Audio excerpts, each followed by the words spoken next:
Episode number 2। क्यों? क्योंकि पिछले हफ्ते इंट्रोडक्शन परिचय का टॉपिक इशू के बारे में, चारसू समाचार के बारे में आपको बता चुका हूं, तो जिसके चलते वो एपिसोड 1, ये एपिसोड 2 अगले संडे जो आएगा एपिसोड नंबर 3। तो लिखा है study on 4 gospels, Matthew, mark, look, John. Hindi में चारसू समाचार की पुस्तकों पर अध्ययन, मत्ती, मरकुस, लूका और यूहन्ना की पुस्तक। ये आंकड़ा है, ओके, अपडेट दे दीजिए जी। फिर से स्टार्ट करने से पहले जितने फेसबुक पर हैं, मेरी रिक्वेस्ट है आप लोगों से, शेयर, वॉच पार्टी स्टार्ट करिए। क्यों? क्योंकि ये ऐसा गॉस्पेल सुसमाचार है जो मैं समझता हूं कि कई लाखों लोगों को की जिंदगियों को बदलेगा, और बहुत डिटेल में आज मैं जाने वाला हूं।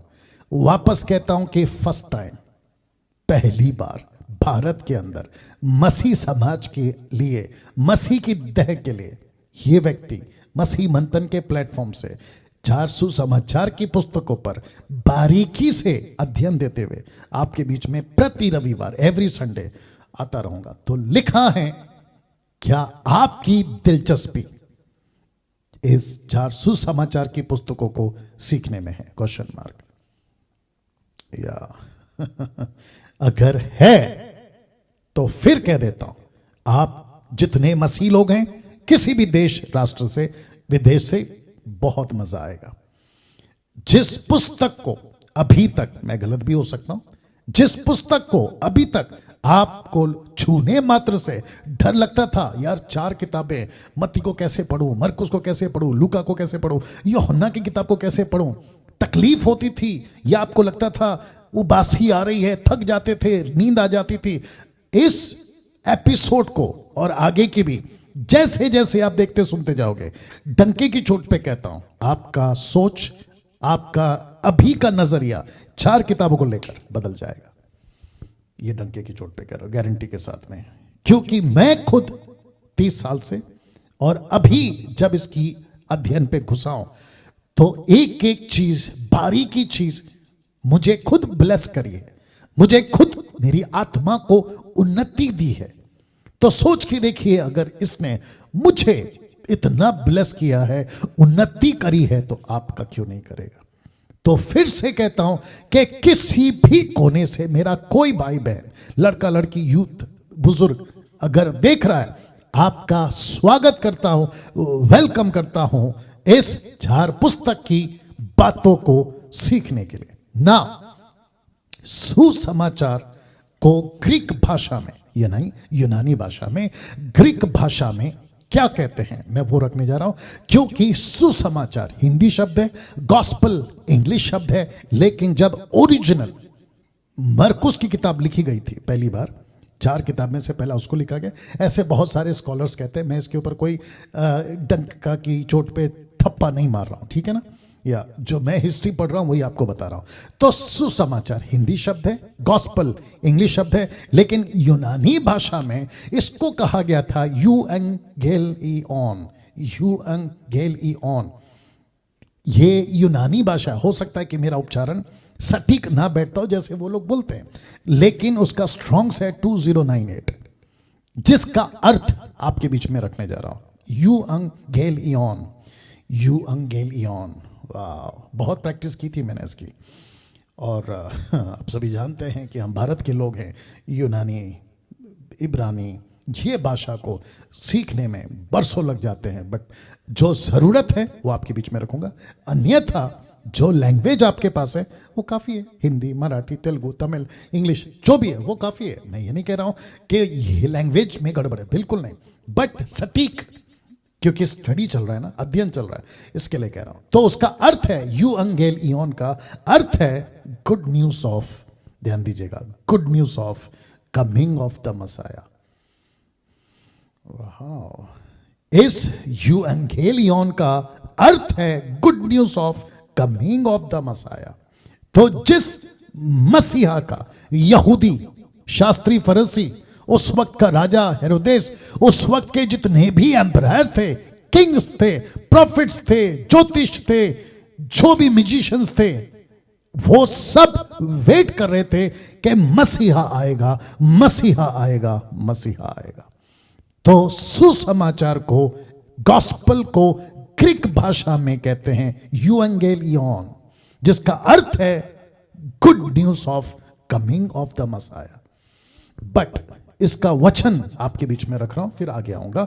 मरकुस 1:1, the book of Mark chapter 1 verse 1। देखो क्या लिखा है कि परमेश्वर के पुत्र, पहला शब्द है, याद रखिएगा, ये पहला ही वचन है, परमेश्वर के पुत्र यीशु मसीह के सुसमाचार का आरंभ।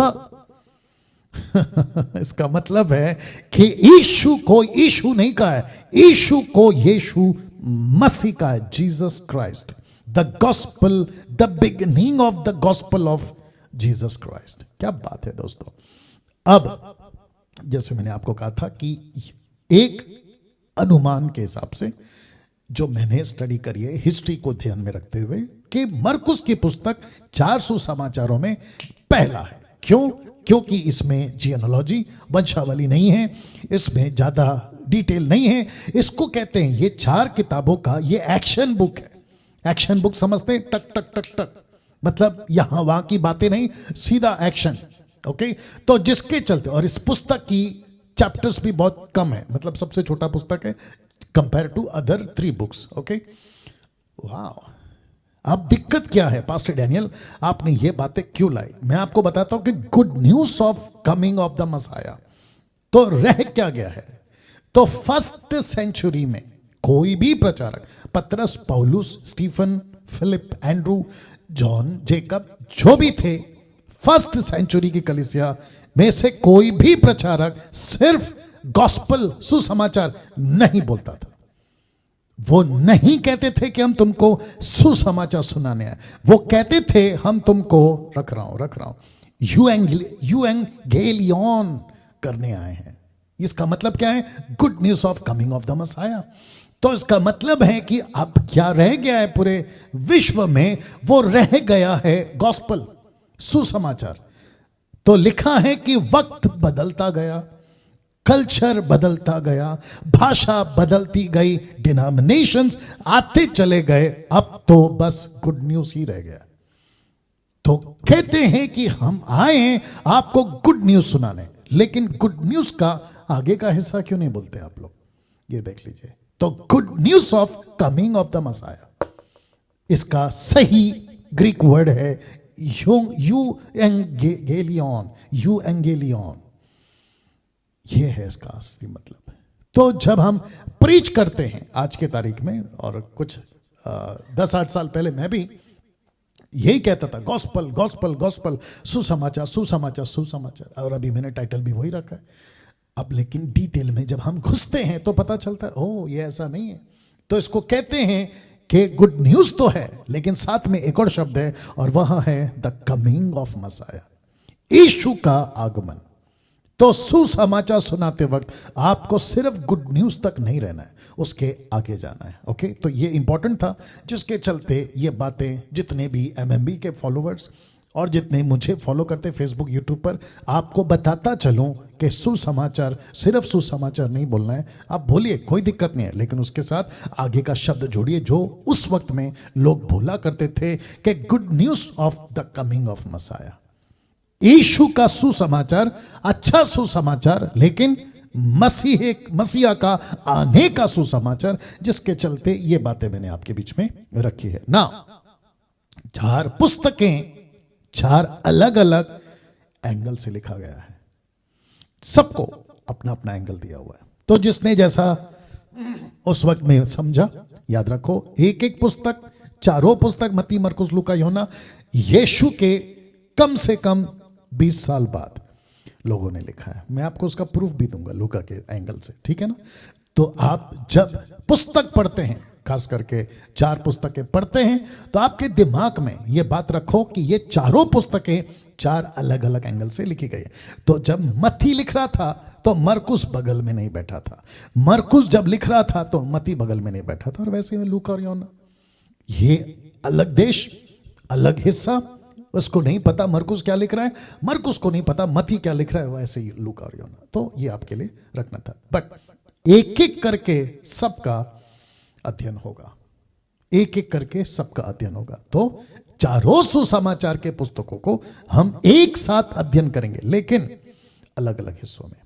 ये जो शब्द है ना, अलग अलग हिस्सों में, पाठ या भाग, अलग अलग डिपार्टमेंट भी बोल सकते हैं आप लोग, ऐसे करके हम जो है इसको देखने वाले हैं। तो लिखा है चारों सुसमाचार के पुस्तकों को एक साथ अध्ययन करेंगे, लेकिन अलग अलग हिस्सों में। तो ध्यान दीजिएगा, अभी पिकअप आ रहा है, ओके, अभी टीचिंग का पिकअप आ रहा है। जब मैं इसको पढ़ रहा था या स्टडी कर रहा था या आप लोगों के लिए तैयार कर रहा था, मैं ताज्जुब हो गया कि चारों सुसमाचार के पुस्तक में टोटल 20 हिस्से हैं, 20 हिस्से या 20 डिपार्टमेंट है, 20 हिस्से हैं या 20 पार्ट हैं इसके। पास्टर डैनियल कौन कौन से?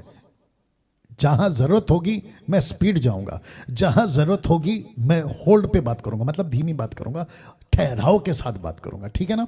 तो 20 हिस्से हैं।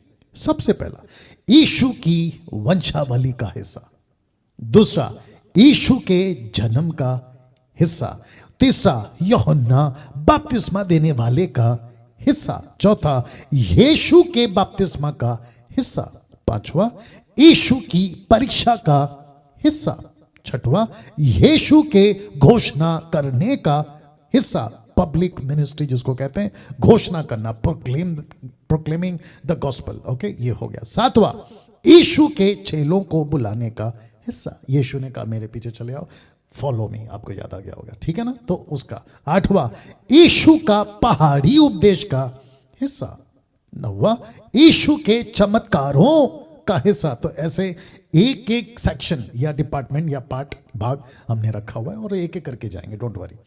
अब इसको कंप्लीट करने में मुझे 1 साल लगता है, तो भी मैं करता जाऊंगा। 10वां यीशु की शिक्षाओं का हिस्सा, 11वां कभी 12 चेले तो कभी 70 चेलों को भेजने का हिस्सा। तो वो एक सेक्शन है, वो एक पार्ट है, वो एक हिस्सा है। कैसे वहां से हम कुछ सीख सकते हैं, ये आपके बीच में मैं रखता चला जाऊंगा, ठीक है ना। 12वां यीशु के दृष्टांतों का हिस्सा, पैराबल्स ऑफ जीसस क्राइस्ट, यीशु के दृष्टांतों का हिस्सा। तो जीसस ने इन चारों पुस्तकों में गजब के अद्भुत एग्जाम्पल्स, क्या कहते हैं, दृष्टांत या पैराबल्स दिए। एक एक पैराबल से बहुत कुछ सीख सकते हैं, ठीक है ना, उसको भी देखेंगे। 13वां यीशु के विरोध षड्यंत्र का हिस्सा, मतलब जिन्होंने यीशु के विरोध षड्यंत्र किया था, कौन कौन थे? शास्त्री थे, फरीसी थे, सदूकी थे, और यीशु का टीम मेंबर में से एक जिसका नाम है जूडस, यहूदा इस्करियोत, उसने। 14वां प्रभु भोज का हिस्सा। तो यीशु ने प्रभु भोज देते वक्त क्या कहा, कैसे लिया, इसका एक हिस्सा है। 15वां यीशु का पकड़ाया जाने का हिस्सा। 16वां यीशु का दुख सहने का हिस्सा, ठीक है ना। 17वां यीशु के पुनरुत्थान का हिस्सा। 18वां जी उठने का हिस्सा। 19वां दिखाई देने का हिस्सा, और 20वां उठा लिए जाने का हिस्सा। तो रेजरेक्शन, अपीरियंस, असेंशन। रिपीट करता हूं, रेजरेक्शन, अपीरियंस एंड असेंशन, पुनरुत्थान, जी उठने का और दिखाई देने का या उठा लिए जाने का। क्या बात है। ऐसे करके आप टोटल 20 हिस्से इन 4 पुस्तकों से आपको मिलेगा, और मेरी पूरी कोशिश होगी कि एक भी हिस्सा मैं मिस नहीं करूं और आपको एक एक हिस्से का वो एंगल आपको दिखाता चला जाऊं। तो इंटरेस्टिंग होगा, ओके ना। जब इसको मैं तैयार कर रहा था तो मुझे इसमें से, जब ये कर रहा था, स्टडी कर रहा था, तो कैरेक्टर्स जिसको कहते हैं चरित्र, व्यक्तियों के चरित्र या व्यक्ति की जीवन शैली, वो भी दिखाई दी, तो उसको भी रख रहा हूं। लिखा है साथ ही साथ इन चारों पुस्तकों में कई कैरेक्टर्स भी हैं, प्लूरल फॉर्म, कई कैरेक्टर्स भी हैं जिसको साथ साथ अध्ययन करते हुए आगे बढ़ेंगे। तो पास्टर डैनियल वो कैरेक्टर्स कौन कौन है? सबसे पहले यूसुफ और मरियम का, दूसरा जकरिया और एलिसबा का, तीसरा ज्योतिषों का म्यूजिशियंस, वॉइस पीपल, बहुत कुछ कहते हैं, मैं रखूंगा उसको। माझाए, माझाए, माझाए ये भी कहते हैं, MAGI, माझाए, जो भी है, ज्योतिषों का। उसके बाद यूहन्ना बपतिस्मा देने वाले का कैरेक्टर, बहुत गजब का कैरेक्टर, मैं आऊंगा उसके ऊपर। बहुत बोल्ड, बहुत सटीक और बहुत एक्यूरेट, किसी को नहीं डरने वाला, ऐसा यूहन्ना का चरित्र बपतिस्मा देने वाले का। उसके बाद एक व्यक्ति आता है, धनी जवान युवक, उसका चरित्र, कंगाल विधवा का चरित्र का कैरेक्टर देखेंगे, धनी मनुष्य और लाजर का चरित्र देखेंगे, चुंगी लेने वाला जक्कई का चरित्र देखेंगे, इमाउस के रास्ते में दो लोगों का, उनसे क्या सीख सकते हैं, वो एक चरित्र है, निकुदेमुस का चरित्र है, सामरी स्त्री का चरित्र है, व्यभिचारिणी स्त्री का चरित्र है, मैरी मैगदलिनी का चरित्र है, सामरी व्यक्ति का चरित्र है, क्रूस पर डाकू का चरित्र है जो राइट वाला था। उसके बाद एक मां की बिनती दो बेटों को लेकर आती है ना, एक राइट में एक लेफ्ट में, इसको रखो आपके राज्य में। तो फिर यीशु ने क्या कहा, ये भी एक कैरेक्टर है, उसको भी सीखेंगे। पतरस का चरित्र, यहूदा इस्करियोत का चरित्र, थोमा का चरित्र, पिलातुस और उसकी पत्नी का चरित्र, शास्त्री और फरीसियों का चरित्र। तो ऐसे करके इन सब के चरित्र आपके बीच में रखूंगा। तो एक तरफ होगा जार सुसमाचार के यीशु के 20 हिस्से और साथ ही साथ इन सब के चरित्र। अब आप सोचो कि कितना डेप्थ और कितनी गहराई और कितना वक्त चला जाएगा। बट मैं तैयार हूं, लेकिन प्रश्न है क्या आप लोग तैयार हैं? वाह, और मैं आशा करता हूं कि आप लोग तैयार होंगे। बेहद खुशी है कि जितने भी अभी फेसबुक और यूट्यूब पर हैं, कुछ 1500 लोग जुड़ चुके हैं। फेसबुक वालों से फिर कहूंगा, वॉच पार्टी शेयर करना जारी रखें। अब एक सेक्शन आपके बीच में रख रहा हूं, उसको एक्सप्लेन करूंगा। वो क्या है? लिखा है कि चारों पुस्तकों में 89 को हिंदी में क्या देखा था हमने, 89 अध्याय है। 5वीं क्लास 3 बार फेल हूं, उसके बावजूद भी बात कर रहा हूं। लिखा है चारों पुस्तकों में 89 अध्याय हैं, 89 चैप्टर्स हैं। अब इसको मैंने डिवाइड किया है, बांटा है। पहले आपको बता देता हूं कि मत्ती में है 28, मरकुस में है 16, लूका में है 24 और यूहन्ना में है 21। और आप इसको टोटल करिएगा, आपको मिलेंगे 89। ओके, नाउ इस 89 को हमने 4 हिस्सों में बांटा है। 4 हिस्सों में बांटा, या 4 हिस्सों में आप लोग बांट सकते हैं। कैसे? फर्स्ट हिस्सा, इस 89 चैप्टर में से ऐसे 4 अध्याय हैं जो यीशु के पैदा होने से लेकर 30 साल तक के उम्र के जीवन को बताता है। ज्यादा नहीं, कुछ कुछ हिस्सों में बताता है, जिसके लिए 4 पुस्तकों के चारों अध्याय को ले लिया गया। ओके, तो वापस कहता हूं, 1 से लेके 30 साल तक की उम्र में यीशु ने, ज्यादा डिटेल नहीं है, मुझे लगता है ये भी बता देता हूं वक्त को ध्यान में रखते हुए। देखिए, बहुत सारे जीसस के ऊपर मूवीज बनती है। अभी बीच में मुझे लगता है कि कौन सा चैनल था वो, NTV, कौन सा चैनल है? NTV नहीं, हिंदी में एक आया था ना प्रोग्राम, हाँ NTV, ओके, एंड या एन नहीं, एंड टीवी, उस पर हिंदी प्रोग्राम यीशु का आता था। खैर वो बंद हो गया, और अच्छा हो गया बंद हो गया। उसकी कई वजह है, क्योंकि कुछ गलत सिखा रहे थे। तो कह रहे थे कि बचपन में यीशु ने ऐसा कर दिया, वैसा कर दिया, मतलब बहुत सारे चमत्कार। तो आपके नॉलेज के लिए बता दूं, जैसे हम आगे भी जाएंगे, बट एक छोटा सा लॉजिक देता हूं, कनेक्शन देता हूं। माफ करें, मरियम ने जब यीशु को कहा कि यहां दाखरस घट गया, तो जानते हो यीशु ने क्या कहा? हे महिला, मेरा वक्त नहीं आया, मेरा वक्त नहीं आया। तो सोचिए, जब यीशु 30 साल की उम्र के बाद मिनिस्ट्री करने के लिए कदम रखता है, बपतिस्मा ले चुका होता है, तब मरियम से, यानी अपनी मां से, यह कह रहा है कि मेरा वक्त नहीं आया। तो मेरा प्रश्न है, पैदा होने से लेके 30 साल तक यीशु क्यों चमत्कार करेगा? यीशु क्यों चमत्कार करेगा? मत्ती 8:16, जो कि मैं आगे रखूंगा।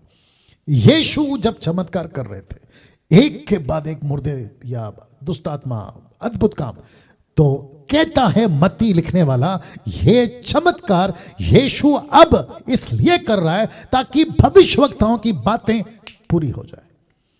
तो यीशु अगर कोई भी चमत्कार 1 साल से 30 साल तक की उम्र में, जैसे लिखा है इन 4 अध्यायों में, अगर किया है तो उसका पर्पस क्या था? कुछ भी नहीं। उसका बेनिफिट क्या होगा? कुछ भी नहीं। मैं इसके खिलाफ नहीं हूं कि चमत्कार नहीं किया होगा, क्योंकि मेरे पास में डेटा नहीं है, और जो चीज नहीं है मैं उसको क्यों कहूं। लेकिन मेरे पास में एक लॉजिक है। वो लॉजिक ये है कि यीशु चमत्कार कर कर करेगा क्या।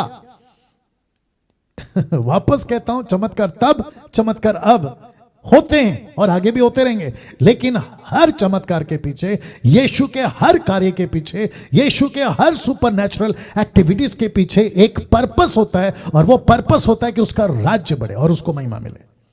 अगर ये नहीं हो रहा है तो वो ऐसी सारी एक्टिविटीज को हम स्वीकार नहीं कर सकते। तो ये हो गया 4 हिस्सों में से पहला। उसके बाद कम से कम 43 अध्याय, 43 चैप्टर्स ऐसे हैं जो लिखा है यीशु के 3.5 साल के जीवन को बताता है। तो इसका मतलब क्या है? 89, राइट? 89 अध्यायों में से 4 अध्याय निकल गए, 43 अध्याय निकल गए, मतलब 47 चैप्टर्स निकल गए।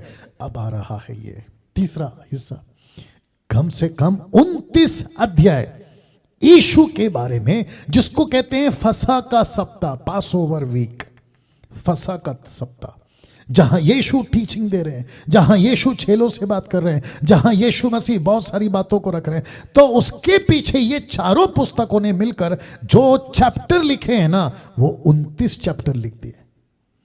अब सबसे गजब आ रहा है लास्ट वाला, चौथा हिस्सा। लिखा है कि सिर्फ 13 अध्याय ऐसे हैं जो यीशु के एक आखिरी दिन या आखिरी के 24 घंटे के सप्ताह को बताता है। आखिरी 24 घंटा को बताता है, कैसे बीता, कैसे क्या किया, ये करके। तो ऐसे करके आप देख सकते हैं कि 89 चैप्टर्स आपको चारों पुस्तकों में मिलेगा। लेकिन इस एंगल से दोस्तों कैसा लग रहा है? क्या कभी ऐसे बातों को देखा था? क्या कभी ऐसे एंगल से? अब आपकी रुचि बढ़ेगी। आप जब भी बाइबल को हाथ लगाओगे ना, तो आपकी रुचि बढ़ेगी और आपके दिमाग में ये बातें मेरी आ जाएंगी। ओके, ऐसा हिस्सा है, ओके ये ऐसा है, तो वो इंटरेस्ट बढ़ता है। अंडरस्टैंड? इसके लिए रख रहा हूं ना। ये 4 किताबों में मत्ती क्या कहता है पता है? मत्ती कहता है कि क्या क्या कहा यीशु ने।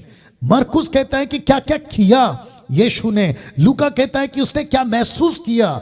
यूहन्ना कहता है वो क्या था, यीशु क्या था। तो जिसको इंग्लिश में कह सकते हैं स्पोक, डिड, फेल्ट, वॉज। क्या बात है। जिसका मतलब है कि अगर हम सिर्फ एक पुस्तक को हटा दें, मात्र 3 पुस्तक को रखें, जिसको कहते हैं मत्ती, मरकुस, लूका, इन सिर्फ 3 पुस्तकों को आप एक साथ एक क्या कहते हैं उसको, एक लाइन पे रख सकते हैं। लेकिन सिर्फ यूहन्ना तीनों पुस्तकों से बहुत हटकर है। वो कहता है कि यीशु क्या था, या है, या रहेगा, ये भी बोल सकते हैं। तो लिखा है स्पोक, डिड, फेल्ट, वॉज। अब सबसे पहले बात करेंगे जो 20 हिस्से हैं ना, क्योंकि मुझे वक्त का भी ध्यान रखना है। जो 20 हिस्से हैं ना, उसमें सबसे पहला बात करते हैं यीशु के वंशावली का। यीशु के वंशावली का। अब जब इस हिस्से पे आते हैं, मैं जानता हूं मेरे साथ में भी हुआ है, आपके साथ में भी हुआ है, अक्सर देखा गया है कि लोग इसको नहीं छूते हैं। कहते हैं कि उसके बाद ये पैदा हुआ, उसके बाद वो पैदा। अभी तो मैं रखूंगा, कौन पढ़ेगा यार, बहुत बोरिंग है। ओके, बट गारंटी देता हूं इस पोर्शन को, इस हिस्से को, पहले हिस्से को, यीशु के वंशावली का, आज अगर आपने अध्ययन कर लिया, अभी कुछ मिनट में खत्म करूंगा इस पोर्शन को, तो मैं डंके की चोट पे कहता हूं आपको खूब मजा आएगा, बोर नहीं होगे। तो सबसे पहले बात करते हैं यीशु के वंशावली की, जियोनोलॉजी, इंग्लिश में कहते हैं जियोनोलॉजी। तो इसको हमने नाम दिया है फैमिली ट्री ऑफ जीसस। आप पेड़ देख सकते हैं, एक पेड़ होता है, उसकी बहुत सारी शाखाएं होती है। तो जियोनोलॉजी का मतलब यह हुआ, जिसको हम दूसरा नाम दे रहे हैं फैमिली ट्री ऑफ जीसस। यीशु की एक बहुत बड़ी क्या कहते हैं फैमिली ट्री है, बहुत लंबी फैमिली ट्री है। क्या कभी किसी राजा को, ये राजा हैं, ऐसा घोषणा करने से पहले वहां की प्रजा या वो व्यक्ति जिसने घोषणा किया वो नहीं देखता कि यह आदमी राजा खुद को कहता आया कहां से है? जी बिल्कुल देखता है, बिल्कुल देखता है। यह आंकड़ा है। या मैं कुछ सेकंड इसको रख रहा हूं और वापस अपने मुद्दे पे आऊंगा। Wonderful Jesus. या वापस आ रहा हूं, ठीक है ना। तो फिर कहता हूं क्या किसी राजा को घोषित करने से पहले, यह राजा है, king of this city, king of this nation, जो भी है, लंदन का प्रिंस, उसके पीछे की जो लाइन है ना वो राजाओं की थी, वो किंग्स की थी या होती है, और जिसके चलते उसी को राजा घोषित किया जाता है। तो आपके बीच में रख रहा हूं कि जीनोलॉजी, जिसको कहते हैं फैमिली ट्री ऑफ जीसस, यीशु को, अभी देखो कैसे कहूं, कुछ लोग हैं यूट्यूब पर, कुछ लोग हैं दुनिया में जो यीशु को परमेश्वर, गॉड, थियोस नहीं मानते। थियोस का मतलब है गॉड, ग्रीक वर्ड, ठीक है ना, नहीं मानते। वो कहते हैं कि यीशु गॉड कैसे हो सकता है। तो मेरा इस जियोलॉजी को जब मैं दूंगा आपको आगे, अभी रखूंगा, आपके होश उड़ जाएंगे, आप यकीन कर जाओगे कि यस यीशु को गॉड बोला जा सकता है, यस यीशु को मसीहा बोला जा सकता है, यस जीसस को किंग घोषित किया जा सकता है। वाह, रख रहा हूं। यीशु की वंशावली का जिक्र 4 पुस्तकों में से सिर्फ आपको 2 ही पुस्तकों में मिलता है। एक मत्ती की किताब, एक पहला अध्याय का 1 से लेकर 17 तक, लूका की किताब 3रा अध्याय 23 से लेकर 48 तक, तो मैथ्यू 1 to 17, लूक 3 23 to 38। अब मुझे नहीं पता, मार्क और जॉन नहीं लिखे, अब उनको नहीं पता था कि इन दोनों ने लिखा है, उसके बावजूद, क्योंकि पवित्र आत्मा लीड कर रहा था, पवित्र आत्मा ही लोगों को चलाता है। 2 तिमोथी चैप्टर 3 वर्स 16 लिखा है कि पवित्र आत्मा परमेश्वर की प्रेरणा से लोगों ने किताबें लिखी, शास्त्रों को लिखा, पवित्र वचनों को लिखा। तो मुझे ये बोलने दीजिए कि परमेश्वर ने ये 4 किताबों को डिजाइन किया होगा या किया है, और जिसके चलते मत्ती को प्रेरणा दिया, ऐसा लिख, ये लिखना। लूका को कहा होगा ये लिख, ये लिखना होगा। मरकुस को कहा ये मत लिखना, क्योंकि बाकी किताबें ऑलरेडी हो चुकी हैं। यूहन्ना को कहा तुम अलग एंगल दो।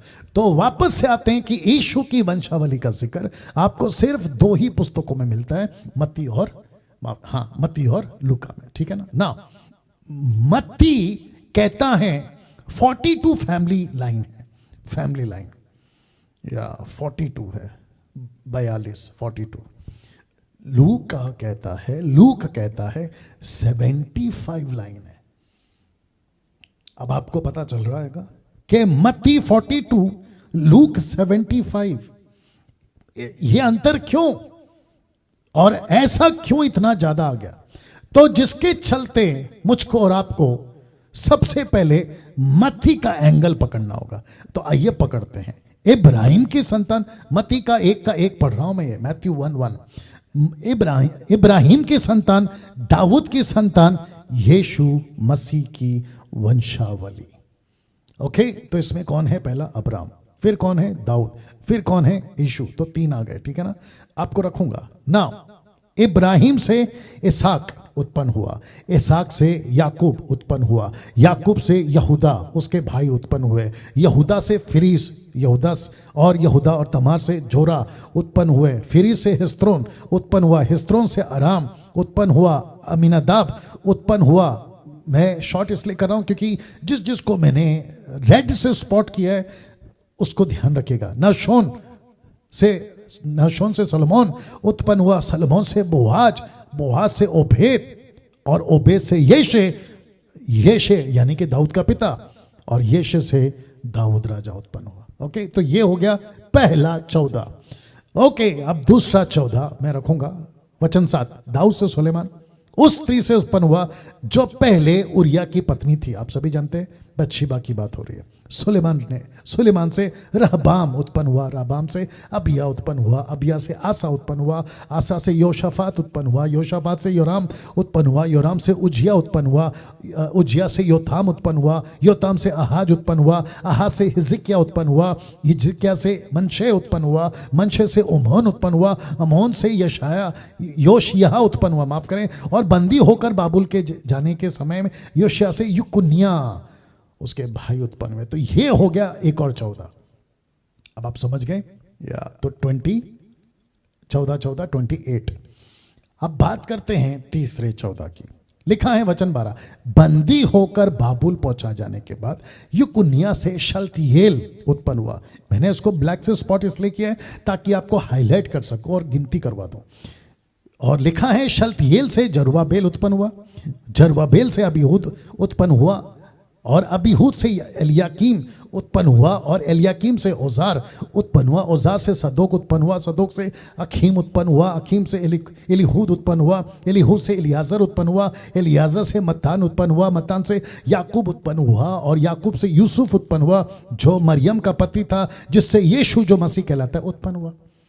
लिखा है 17 वचन में, इब्राहिम से दाऊद तक 14 पीढ़ी। आप देख सकते हैं, मैंने स्पॉट किया है, 14 हुई। और दाऊद से बाबुल को बंदी होकर पहुंचाए जाने तक 14 पीढ़ी, बंदी होकर बाबुल को पहुंचाए जाने के समय से लेकर मसीह तक 14 पीढ़ी। तो टोटल कितने होते हैं? 42। ओके, बट अब दिक्कत यह है, या सीखने लायक ये है, दिक्कत नहीं बोलूंगा, सीखने लायक बोलूंगा। सीखने लायक यहां है कि 14 14 3 क्यों, या 14 14 3 क्यों? तो मत्ती जो है वो यहूदी का एंगल पकड़ रहा है, उसको जुडिज्म के एंगल से जीसस को पेश करना था। मैं आपको परिचय में बता चुका हूं। तो वो कहता है पहला 14 जिसको कहते हैं 77, दूसरा 14 77, तीसरा 14 77, 77 मतलब समझते हैं 7 7 14, और शब्द 7 या अंक 7 या नंबर 7, फिगर 7, ये यहूदियों के हिसाब से बहुत इंपॉर्टेंट है। 7 शब्द उनके लिए बहुत इंपॉर्टेंट है, तो उसको एंगल में रखकर उसने इस बात को लिखा। लेकिन इस 3 हिस्से को आपके लिए मैंने रखा है 3 अलग अलग हिस्सों में। तो लिखा है पेट्रियार्क्स, जिसको कहते हैं कुल पिता या वृद्ध लोग, पेट्रियार्क। दूसरा हिस्सा किंग्स, और तीसरा हिस्सा अननोन्स, अनजान लोग। तो मत्ती कहता है कि पहला हिस्सा पेट्रियार्क्स का है, मतलब कुल पिता अब्राहम से लेता है, वो कहता है वृद्ध लोग, वयोवृद्ध जो भी है। दूसरा हिस्सा लेता यीशु का, जोड़ता है यीशु को राजाओं के साथ, 14 राजा, 14 कुल पिता, और फिर वो जोड़ता है अनजान लोगों के साथ। तो मत्ती कहना चाहता है परमेश्वर आत्मिक लोगों से भी काम करवाता है, सामर्थी राजाओं से भी काम करवाता है, राजाओं से, और साधारण लोगों से भी काम करता है। पास्टर डैनियल, आपने तीसरा व्यक्ति को अननोन क्यों कहा? आप इन सबको देख लीजिएगा, क्या इनकी कोई हिस्ट्री है बाइबल के अंदर? आपको कहीं पे मिलती है क्या ऐसा कोई व्यक्ति जिसका कनेक्शन यहूदियों से हो, परमेश्वर के प्रॉफिट से हो, या ऐसी कोई बातें नहीं मिलती। यहूदी हो सकते हैं, गैर यहूदी हो सकते हैं, यहूदी धर्म को अपनाए हुए हो सकते हैं। तो लिखा है कुल पैट्रियार्क्स, किंग्स एंड अननोन्स, कुल पिता, राजा लोग और अनजान लोग। तो जिसके चलते मत्ती कहना चाहता है कि परमेश्वर आत्मिक लोगों से भी काम करवाता है, सामर्थी पॉलिटिशियंस, किंग्स लोगों से भी काम करवाता है, और साधारण लोगों से भी काम करवाता है। तो अर्थ क्या है? परमेश्वर को कोई व्यक्ति विशेष नहीं है, परमेश्वर को अपना काम विशेष है। वो किसी का भी इस्तेमाल कर सकता है, वो किसी का भी इस्तेमाल कर सकता है। मछली योना को बचाने के लिए मछली का इस्तेमाल कर सकता है। वो व्यक्ति जिसका नाम है बिलाम, उसको अक्ल देने के लिए गधी का इस्तेमाल कर सकता है, या गधी का इस्तेमाल कर सकता है। सी लिखा है, पर यहां एक वंश मिसिंग है। किस में? आखिरी वाले में। कौन सा? ये वाला अनजान, अननोन्स, एक वंश मिसिंग है। कैसे? आपने कभी पढ़ा? आज पढ़ लीजिएगा, मैं रख रहा हूं तो वचन 12 को फिर पढ़ते हैं। मैथ्यू 1:12 लिखा है, बंदी होकर बाबुल पहुंचे जाने के बाद युकन्या से शलतियेल पैदा हुआ, ये हुआ एक। दूसरा है जरुब्बाबिल, ये हुआ दूसरा। तीसरा है अबीहूद, चौथा है एलियाकीम, और पांचवा है अजोर, छठवां है सदोक, सातवां है अखीम, आठवां है एलीहूद, नौवां है एलियाजर, 10वां है मत्तान, और 11वां है याकूब, और 12वां है यूसुफ, और 13वां यीशु। यहां 14वां कहां है? यहां पे 14th वाला जनरेशन मिसिंग है, और उस ग्रुप से मिसिंग है जिसको कहते हैं अनजान, अननोन। ऐसा क्यों? क्या लिखने में गलती हुई? बिल्कुल नहीं। तो ये 14वां अननोन वाला ग्रुप कहां है? अननोन वाला ग्रुप कहां है? आप इसको गिन लीजिए, आप देख लीजिए, आप इसको गिन लीजिए, मैं कुछ सेकंड रख रहा हूं इसको। तो इसका मतलब यह हुआ कि जो एक वंश मिसिंग है, जो यहां पे नहीं है, जिसका रिकॉर्ड मत्ती नहीं देता, और ये एक आत्मिक बात है। तो जो मिसिंग वंश है वो कहां है? वो यहां है। तो लिखा है पहला पत्र 2:9, पर तुम, अभी जो आप सुन रहे हैं ना, आपको कहता है, मुझको कहता है पर तुम एक छुना हुआ वंश, राजा, पदधारी, याजकों का समाज, पवित्र लोग, परमेश्वर की नीच प्रजा, इसलिए कि जिसने तुम्हें अंधकार में से अपनी अद्भुत ज्योति में बुलाया, उसके गुण प्रकट करो। तो वो मिसिंग जनरेशन आप और मैं हैं। आप ताली बजा सकते हैं, प्रभु को स्तुति दे सकते हैं, क्योंकि यीशु के बाद परमेश्वर ने एक और वंश को चुना। इसलिए तो लिखा यूहन्ना 1:12 में कि जितने यीशु पर विश्वास करते हैं वो परमेश्वर के बेटा बेटी हैं। रोमियो 8:14 कहता है कि जो आत्मा के चलाए चलते हैं वो परमेश्वर का बेटा बेटी हैं। पहला यूहन्ना 3:1 कहता है कि परमेश्वर ने हमको अपना पुत्र कहा है और खुद को हमारा पिता कहा है। क्या बात है दोस्तों। तो 14th जनरेशन आप और मैं, क्या बात है। और उम्मीद करता हूं कि आपने ताली बजाकर प्रभु को धन्यवाद दिया होगा। Amazing, amazing, amazing. ओके, मत्ती ने यीशु को किससे जोड़ा? यीशु को किससे जोड़ा? अब्राहम से, अब्राहम से जोड़ा। तो इसको कहते हैं यहूदी एंगल। तो आपको याद होगा ना, जॉन चैप्टर 8:58, यीशु कहता है शास्त्री फरीसियों से, वो कहता है कि इसके पहले कि अब्राहम मैं था, इसके पहले कि अब्राहम हुआ मैं था। तो मत्ती ने यीशु को यहूदियों के एंगल से, अब्राहम से इसलिए छोड़ा ताकि उनको पता चले कि जिस मसीहा का हम इंतजार कर रहे हैं वो यूं ही नहीं आएगा। एक बहुत बड़ी लंबी चौड़ी स्ट्रैटेजी, रणनीति परमेश्वर ने योजना बनाई है। वाह, मैं कुछ सेकंड रख रहा हूं। वाह, उम्मीद करता हूं कि आप लोग शेयर कर रहे हैं, वॉच पार्टी कर रहे हैं, उसको जारी रखिएगा प्लीज। कैसा लग रहा है दोस्तों अभी तक? तो मत्ती ने यीशु को अब्राहम से जोड़ा यहूदी एंगल से। अब बात करते हैं लूका के अनुसार यीशु की वंशावली। तो वो शुरू करते हैं 23 से। जब यीशु आप उपदेश करने लगा, जो लगभग 30 वर्ष की आयु का था, और जैसा समझा जाता था यूसुफ का पुत्र था, एली का था, मत्तात का था, लेवी का था, मलकी का था, यन्ना का था, यूसुफ का था, मत्ताई का था, अमोस का था, नहूम का था, असलिया का था, नगो का था, मात का था, मतिया का था, शिमी का था, जो योसेख का था, योधा का था, योन्ना का था, रेसा का था, जरुब्बाबिल का था, शलतियेल का था, नेरी का था, मलकी का था, अद्दा का था, अक्कोसाम और एलमोदोम, एर, यीशु, एलियाजर, यरूम, मत्तान, लेवी, लिखा है शिमोन, यहूदा, यूसुफ, योनान, एलियाकीम, अलेहा और मिन्हा, मत्तान, नाथान और दाऊद का था। ऐसे करते करते वह यीशु का, वह ओबेद का, वो ओबेद का, वो सलमोन का, वो भेद और बोआज का, सलमोन का, नशोन का, और ऐसे करते करते करते करते करते करते 75 नाम आपके बीच में फिर वो जोड़ता है, वो नशोन का, शेत का, और वो आदम का था।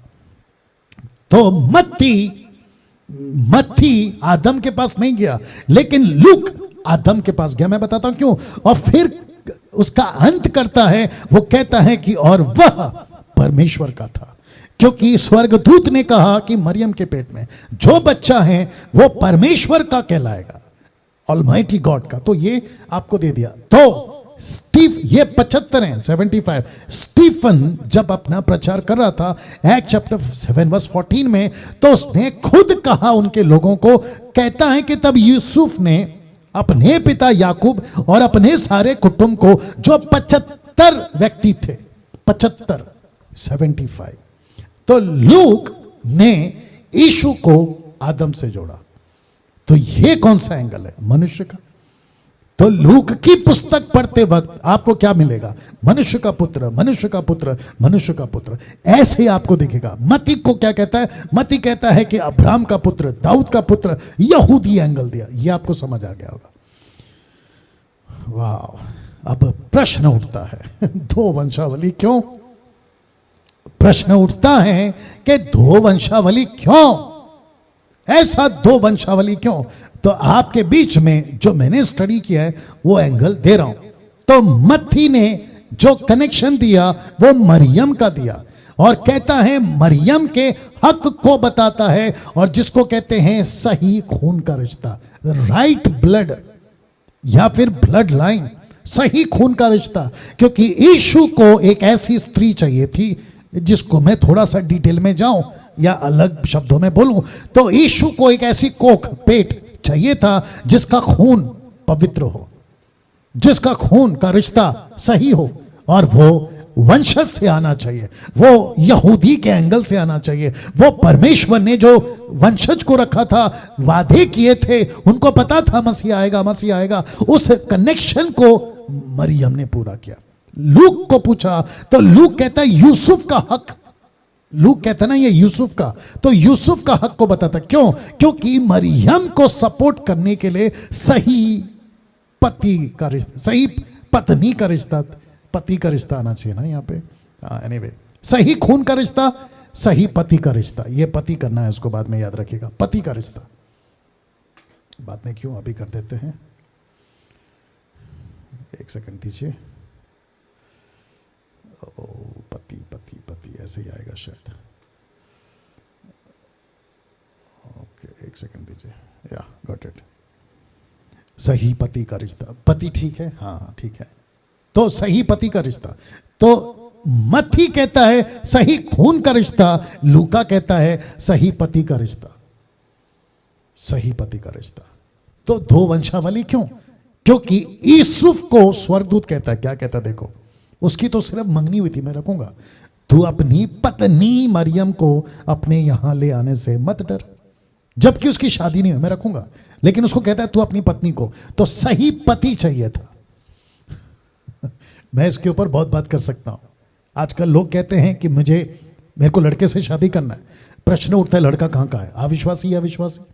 तो लड़का विश्वासी हो, सही पति हो। मरियम को शादीशुदा एक व्यक्ति चाहिए था, तो सही खून का रिश्ता, सही पति का रिश्ता। कैसा लग रहा है दोस्तों? अब क्योंकि बात निकली है मरियम की और यूसुफ की, तो ये कैरेक्टर्स हैं, तो जिसके चलते लिखा कि अब बात करते हैं दो चरित्रों की। एक है यूसुफ और दूसरा है मरियम। लिखा है दोनों भी धर्मी थे, दोनों भी धर्मी थे। कैसे? एक एक करके जाएंगे, और मैं उम्मीद करता हूं आप बहुत सीख रहे हैं, मजा आ रहा होगा। मुझे खुद को आ रहा है आपको सिखाते वक्त में बहुत उत्साहित था कि ये बातें आपके बीच में रखूं, और ऐसे हर संडे आपके बीच में आता रहूंगा। रिक्वेस्ट करता हूं खूब शेयर करें, खूब शेयर करें। तो दो चरित्रों की बात करते हैं, लेकिन दोनों भी यूसुफ और मरियम क्या थे? राइचस, दे वर राइचस, वो धर्मी थे। कैसे? लीजिए यूसुफ और मरियम का फोटो आपको कनेक्ट करने के लिए। मत्ती 1:19, मैथ्यू 1:19 लिखा है, सो उसके पति यूसुफ ने क्या लिखा है? जो धर्मी था। अब बात करते हैं मरियम की। लूका 1:38 कहता है, मरियम ने कहा, देख मैं प्रभु की दासी हूं, मुझे तेरे वचन के अनुसार हो। यह स्टेटमेंट क्या बताता है? She was God fearing woman. वो परमेश्वर को डरने वाली एक कुंवारी थी। तो जिसके चलते मैंने दोनों को टाइटल दिया है कि बोथ वर राइचस। यूसुफ भी धर्मी था, मरियम भी धर्मी थी। तो ये आपको कनेक्शन मैंने दे दिया। ये चरित्र की बात कर रहा हूं, कई चरित्र है ना, कैरेक्टर्स, उसमें से ये 2 पहला कैरेक्टर्स, इसके ऊपर बात कर रहा हूं ना। आपको पता है कि किसी औरत का या स्त्री का या लड़की का वक्त शादी के पहले अगर उसका कैप ऊपर कर सकती हो, या शादी के पहले अगर वो गर्भवती हो जाती है तो व्यवस्था विवरण 22 का 23-24 क्या कहता है? लिखा है, यदि किसी कुंवारी कन्या के ब्याह की बात लगी हो, यानी कि एंगेजमेंट, मरियम का क्या हुआ था? एंगेजमेंट। लिखा है ब्याह की बात लगी हो और कोई दूसरा पुरुष उसे नगर में आ पाकर उससे कुकर्म करे, तो तुम उन दोनों को, याद रखो दोनों को, उस नगर के फाटक के बाहर ले जाकर, शब्द पे ध्यान दीजिए, उनको पत्थरवा करके मार डालना, उनको मार डालना। अब आप सोचिए कि मरियम कहती है, शब्द पे ध्यान दीजिए, मरियम कहती है मैं प्रभु की दासी हूं, जिसको कहते हैं गुलाम हूं, जिसको कहते हैं मैं स्लेव हूं, जिसको कहते हैं मैं प्रभु के लिए कुछ भी करूंगी। कहते हैं मुझे तेरे वचन के अनुसार हो। मैं एग्री करती हूं, मुझे तेरे वचन के साथ अनुसार हो। तो फिर प्रश्न उठता है कि अगर लोगों ने पत्थर से मार दिया तो ये औरत कहती है, ये लड़की कहती है, ये कुंवारी कहती है, ये मरियम कहती है मेरे को जो भी होने दो, लेकिन मैं प्रभु की दासी हूं। अभी जो मुझे देख रहे हैं, सुन रहे हैं, मैं चाहता हूं कि आप इससे यह सीखें कि परिस्थिति क्या हो सकती है, जिसको कहते हैं ना परिणाम, कुछ भी आ सकता है। आपकी मौत हो सकती है, आपको टॉर्चर किया जा सकता है, ऐसा करा तो ये परिणाम, ऐसा करा तो वो परिणाम। उसके परिणाम की फिक्र आपको नहीं करनी है। आपको प्रभु को कहना है कि प्रभु भेज जहां भेजना है, करवा जो करवाना है, बुलवा जो बुलवाना है, मैं जो भी करूंगा, मैं क्योंकि तेरा दास हूं, मैं तेरी दासी हूं और मुझे तेरे वचन के अनुसार हो। पत्थर से मार दो लिखा है। अब आप सोचिए, आज की जितनी महिलाएं जो कुंवारी हैं, शादी नहीं हुई, अगर उनके साथ ऐसा होता है, ये चित्र देख लीजिए, ऐसा होता है, आपको स्वर्गदूत आकर कहता है कि तुमको जो है ना बच्चा होगा, पेट में बच्चा आएगा। कैसे आएगा? पवित्र आत्मा की ओर से आएगा। मरियम कहती भी है मैं तो कोई पुरुष को जानती तक नहीं हूं। वो कहती ठीक है, उसके बावजूद मैं कहती हूं कि मुझे पत्थर से मार देने का वचन है मेरे पास में, डर है, लेकिन मुझे तेरे वचन के अनुसार हो। सीधे कैसा लग रहा है? ओके, तो ऐसे ये 2 कैरेक्टर, बहुत कुछ बोल सकता हूं, लेकिन मैं समझता हूं कि आगे देखेंगे, ठीक है ना। अब बात करते हैं दूसरा हिस्सा। पहला हिस्सा कौन सा है? वंशावली। दूसरा हिस्सा यीशु का जन्म, यीशु का जन्म। अब आपको फिर से बताता हूं, ऐसे ऐसे पहलू आपके बीच में रखूंगा, आपके होश उड़ेंगे, मजा आएगा आपको, ठीक है ना। तो दूसरा हिस्से पे आ गया हूं, यीशु का जन्म, बर्थ ऑफ जीसस क्राइस्ट। मत्ती और लूका के पहले अध्याय से अध्ययन करने जा रहा हूं। मत्ती और लूका को साथ में क्लब कर रहा हूं, ठीक है ना, क्योंकि मैं एक एक पुस्तक का एक एक वर्ड्स के हिसाब से नहीं जा सकता, क्योंकि वहां जो सिखाया वही रिपीट आएगा, फिर उसको कैसे सिखाओ। तो चारों पुस्तकों को मैं मर्ज कर रहा हूं और एक एक हिस्सा चारों पुस्तकों का लेकर सिखा रहा हूं। तो ये दूसरा हिस्सा हो गया, ठीक है ना। तो फोटो देख लीजिएगा, यीशु का जन्म, यीशु का जन्म। यहां पे मरियम है और चरनी में लेटा यीशु जो बालक था, तब, अभी नहीं तब, अब तो वो सबका बाप है। यीशु का जन्म, रिपीट करता हूं, यीशु का जन्म। मजा आएगा। लिखा है दुनिया का सबसे अनोखा जन्म, बहुत अनोखा, यूनिक, अनोखा। कैसे? बताता हूं। जितने भी बच्चे तब से लेके अब तक और आगे भी जो हुए ना, वो बायोलॉजिकल हुए, पुरुष और स्त्री के संबंध से, धातु से, जो भी आप बोलना चाहें। लेकिन यीशु का जन्म टोटल अनोखा और यीशु के जन्म पर बहुतों को एतराज है। तो यीशु के जन्म पर सवाल क्यों? कुछ ग्रुप हैं वो कहते हैं ऐसे कैसे हो सकता है, कैसे किसी पुरुष और स्त्री के संबंध के बगैर बच्चा पेट में कैसे आ सकता है, यीशु ऐसे कैसे पैदा हो सकता है। बहुत ग्रुप है भारत में, दुनिया में, यूट्यूब पर भी जो ये प्रश्न को उठाते हैं। लेकिन मुझे, उनको, आपको, और अगर किसी के मन में ये प्रश्न आ रहा है, इस फोटो को पहले देख लो, मैं आपको जवाब देने जा रहा हूं। क्या इस फोटो में जहां परमेश्वर अपने हाथों से मट्टी को लेता है, उसका लेप बनाता है, उसको आकार देता है और उस आकार के अंदर अपना श्वास फूंकता है, जिसको कहते हैं परमेश्वर का आत्मा श्वास, उसको फूंकता है, तो प्रश्न उठना चाहिए ये कैसे बन गया? अगर परमेश्वर ये बना सकता है तो परमेश्वर किसी औरत के पेट में बच्चा क्यों नहीं डाल सकता? तो लिखा है यहोवा परमेश्वर ने आदम को भूमि की मिट्टी से रचा, उसके नथनों में जीवन का श्वास फूंक दिया और आदम बन गया जीवित प्राणी। कैसे बन सकता है मुझे कोई बताइए? कौन सा साइंटिस्ट, कौन सा विज्ञान प्रूफ कर देगा कि मट्टी से एक आदमी जीवित प्राणी बन जाता है? तो वो परमेश्वर है जो मट्टी से बनाने की ताकत रखता है। और फिर उसी परमेश्वर ने एक सिस्टम रखा पुरुष और स्त्री का कि इनके द्वारा बच्चे और आगे का पीढ़ी चलेगा। ये ऊपर बैठा परमेश्वर ने तय किया है। और वही परमेश्वर ने इस महिला से, जिसका नाम है मरियम, और यूसुफ को कहा कि इसके पेट में जो बच्चा आएगा, मैं आगे वचन रखूंगा, वो बच्चा परमेश्वर की पवित्र आत्मा उसके ऊपर छाया करेगी, उसके ऊपर छाया करेगी। और वो बच्चा पेट में अलौकिक तरीके से आएगा और वो बच्चा परमेश्वर का होगा, वो बच्चा खुद परमेश्वर होगा। मैं रखूंगा आगे। तो लिखा है मट्टी से रचा, और लिखा है स्वर्गदूत ने उसको उत्तर दिया, तुझ पर उतरेगा कौन? परमेश्वर का परमेश्वर का आत्मा, और परम प्रधान की सामर्थ तुझ पर छाया करेगी, इसलिए वह पवित्र जो उत्पन्न होने वाला है परमेश्वर का पुत्र कहलाएगा। See this? तो मेरा प्रश्न है, ये हो सकता है? आपने स्वीकार किया, तो जब आपने इसको स्वीकार किया तो ये जो है लिखा ना, तुझ पर छाया करेगी, परमेश्वर का आत्मा तुझ पर छाया करेगी, ये आप स्वीकार क्यों नहीं कर रहे? और फिर मैं वापस पीछे जाऊंगा कि यीशु के जन्म पर इतना सवाल क्यों? और तब जाकर पौलुस एक वचन लिखता है, क्या कहता है जरा देखिएगा, रोमियो 9:20। वो कहता है, हे मनुष्य, भला तू कौन है? जितने भी यीशु के जन्म के विरुद्ध में वीडियो बनाते हैं, यीशु का जन्म ऐसे कैसे होगा, बायोलॉजिकल नहीं है, ये कैसे आ गया, ये कैसे हो सकता है, क्या ऐसा भी कोई जन्म होता है? ऐसे लोगों को मैं कहना चाहता हूं कि हे मनुष्य, भला तू कौन है जो परमेश्वर का सामना करता है? क्या गढ़ी हुई वस्तु, मट्टी की बर्तन की बात हो रही है, क्या गढ़ी हुई वस्तु गढ़ने वाले से कह सकती है कि तूने मुझे ऐसा क्यों बनाया?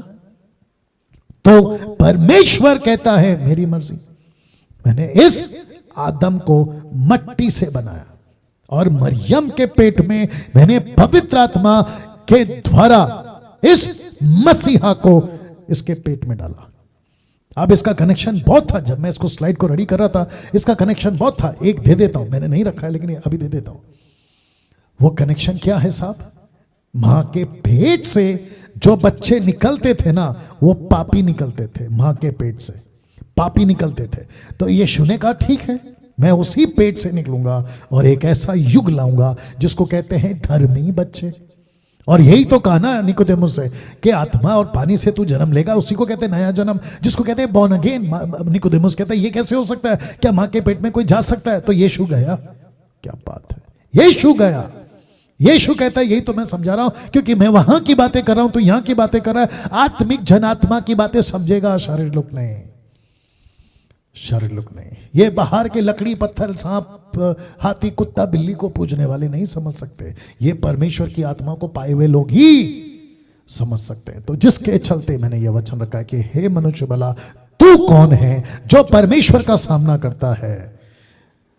वो जैसा चाहे वो बना सकता है।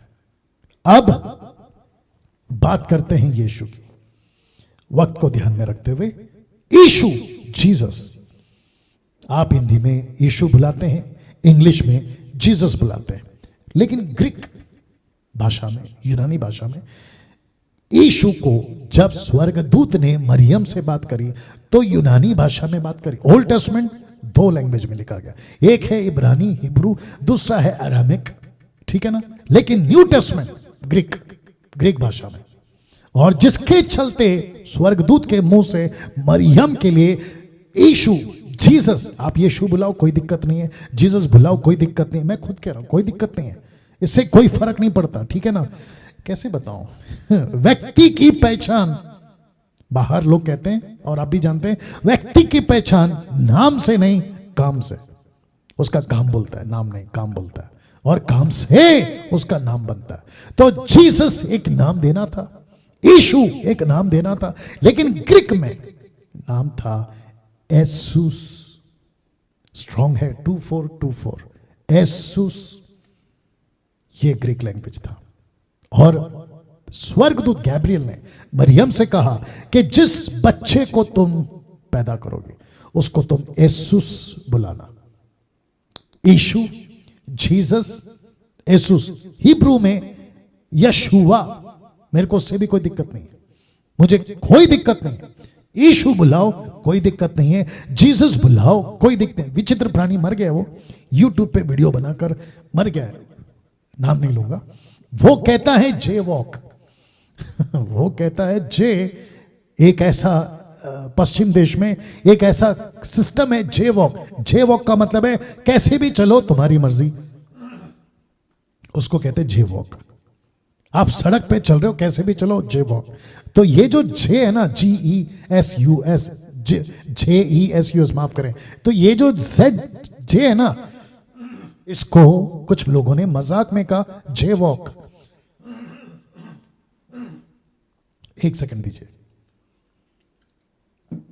या तो जिसके चलते कई लोगों को ऑब्जेक्शन है कि जीसस क्यों बुलाते हो, क्या तकलीफ है भाई, रहने दो ना, लैंग्वेज के हिसाब से। अभी जो मैंने पिया ना वो पानी है हिंदी में, उसी को इंग्लिश में क्या कहते हैं, वाटर। क्या मेरे मातृभाषा तेलुगु है, नीलू नीलू नीलू, हाँ, तमिल में तन्नी, और न जाने क्या क्या। आप है मेरे साथ में। तो यीशु बुलाओ कोई दिक्कत नहीं है, जीसस बुलाओ कोई दिक्कत नहीं है। ग्रीक भाषा में अभी भी है कई लोग, वो लोग एसूस बुलाते हैं, कोई दिक्कत नहीं है। और जो इब्रानी भाषा वाले, इब्रानी हिब्रू वाले में, उनको मिला है यशुआ, कोई दिक्कत नहीं है। लेकिन अगर कोई कहता है कि यशुआ ही बुलाओ, जीसस मत बुलाओ, यीशु मत बुलाओ, तो भैया दिक्कत हो जाएगी आपके लिए। तो ऐसी टीचिंग को मैं कैंसिल करता हूं। किसी प्रकार का कोई आप जो है ना ऐसा थप्पा नहीं मार सकते कि यशुआ बुलाओ, यशुआ बुलाओ, ना ना ना ना ना ना। यीशु भी चलेगा, जीसस भी चलेगा, एसूस भी चलेगा। अब बात करते हैं ये टॉपिक मैंने क्यों निकाला, मेरे साथ में है, मजा आएगा। इसूस जो मरियम के पेट में आया था, कहां गया ये वाला, मरियम के पेट में आया था, जिसको कहते हैं हिंदी में जीसस, यीशु इंग्लिश में जीसस, और ग्रीक भाषा में एसूस। वो क्या था साहब, पेट में जो बच्चा आया था वो 100% ह्यूमन था और 100% गॉड था। ताली बजा सकते हैं आप लोग।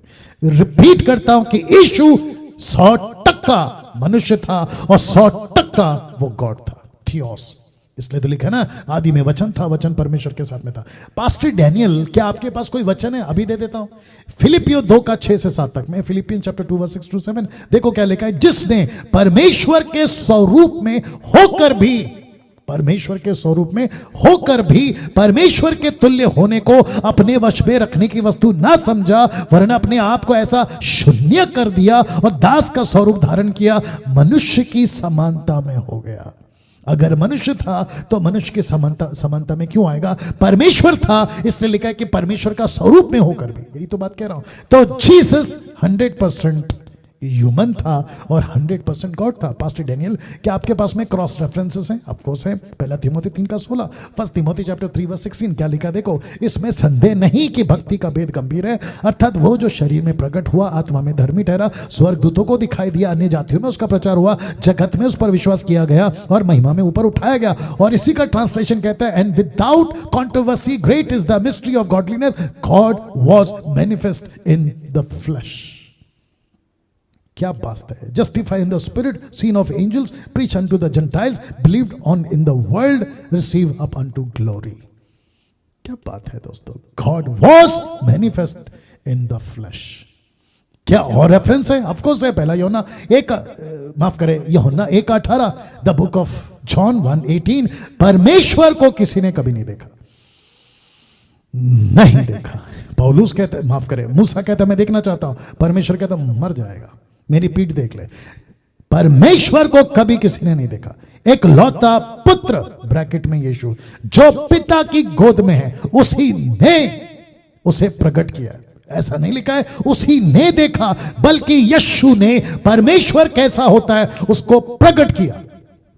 यही प्रश्न फिलिप ने पूछा था, हमको परमेश्वर दिखा, तो 14:9 इसी किताब में यीशु ने उससे कहा, हे फिलिपुस, मैं इतने दिन से तुम्हारे साथ हूं, क्या तू मुझे नहीं जानता? जिसने मुझे देखा है उसने पिता को देखा है। तू क्यों कहता है कि पिता को अलग से दिखा दे? तो जिसने यीशु को देखा है उसने पिता को देखा है। जैसा पिता है वैसा यीशु है। क्या पास्टर डैनियल और भी कोई रेफरेंस है? लीजिए, कुलुस्सियों 1:15 कहता है, द बुक ऑफ कुलुस्सियन 1:15, वह तो अदृश्य परमेश्वर का प्रतिरूप, सारी सृष्टि में पहलौठा। अब बताइए क्या जीसस गॉड है? Of course. क्या यीशु 100% इंसान है? Of course.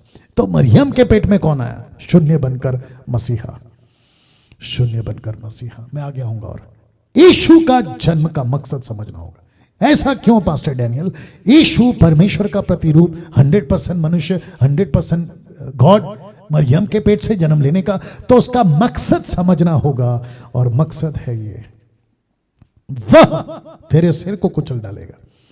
मतलब क्रूस पर यीशु शैतान को खत्म करेगा। क्यों? ये कौन सा वचन है? आप सभी जानते हैं, उत्पत्ति का गत्समनी, माफ करें, अदन की वाटिका में जो कन्वर्सेशन परमेश्वर ने किया था सांप के साथ, यानी शैतान के साथ। तो उसने कहा था, इसी औरत का पेट का बच्चा तेरे सर को कुचलेगा।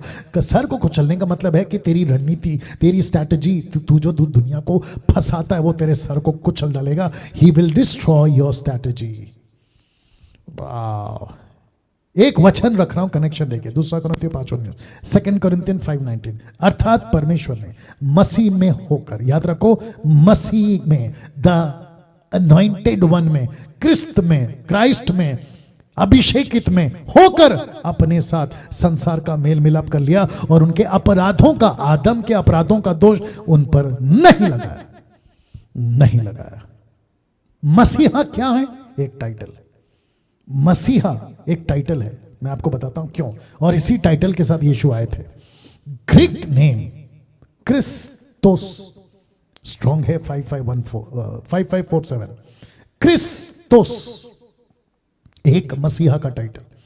यीशु एक नाम से आया था, एसूस, लेकिन दूसरा नाम है मसीहा। ये क्या है? टाइटल। ऐसा आएगा, ऐसा आएगा, जिसका जिक्र दानियल ने, मूसा ने, कई प्रॉफिट्स ने किया हुआ है। तो क्रिस्तोस, ग्रीक वर्ड, यूनानी भाषा, क्रिस्तोस ये शब्द है, ये टाइटल के साथ यीशु मसीह इस दुनिया में। और इब्रानी भाषा में मसीहा, मसीहा या मैसीहा, मैसिया, ये शब्द मसीहा हिंदी शब्द, इब्रू, ये हो गया ना। मत्ती 16:16 आपको याद होगा। यीशु पूछता है, तू क्या कहता है पतरस? पतरस ने उत्तर दिया कि तू जीवते परमेश्वर का पुत्र मसीहा है। मसीहा शब्द, ये टाइटल था यीशु का। यीशु को पृथ्वी पर अभिषेक करके भेजा गया था मसीहा के टाइटल के साथ। तू मसीहा होगा, तू क्रिस्तुस होगा, क्रिस्तुस होगा। अब एक जबरदस्त, क्या कहते हैं ना, शब्द स्टेटमेंट आपके बीच में रख रहा हूं, पहले फोटो देख लीजिए। यहां पे यीशु है जो मरियम पैदा कर रही है, और ये है आपका डिनोमिनेशन जिसको कहते हैं क्रिश्चियनिटी। तो लिखा है यीशु का जन्म ईसाई धर्म की स्थापना करने के लिए नहीं हुआ है, नहीं, ईसाई धर्म का नहीं, बल्कि परमेश्वर का राज्य पृथ्वी पे आए, ये उसका मकसद था, ईसाई धर्म नहीं। तो फिर कहते हैं जितने मेरे हिंदू, मुस्लिम, पारसी, बुद्धिस्ट जितने भी लोग हैं, आपको एक गलत फहमी हो गई है, आपको ऐसा लगता है कि हम ईसाइयत का प्रचार करें। हाथ जोड़ के बोल रहा हूं सर, आपकी गलत फहमी को दूर कर लीजिए जितनी जल्दी हो सके।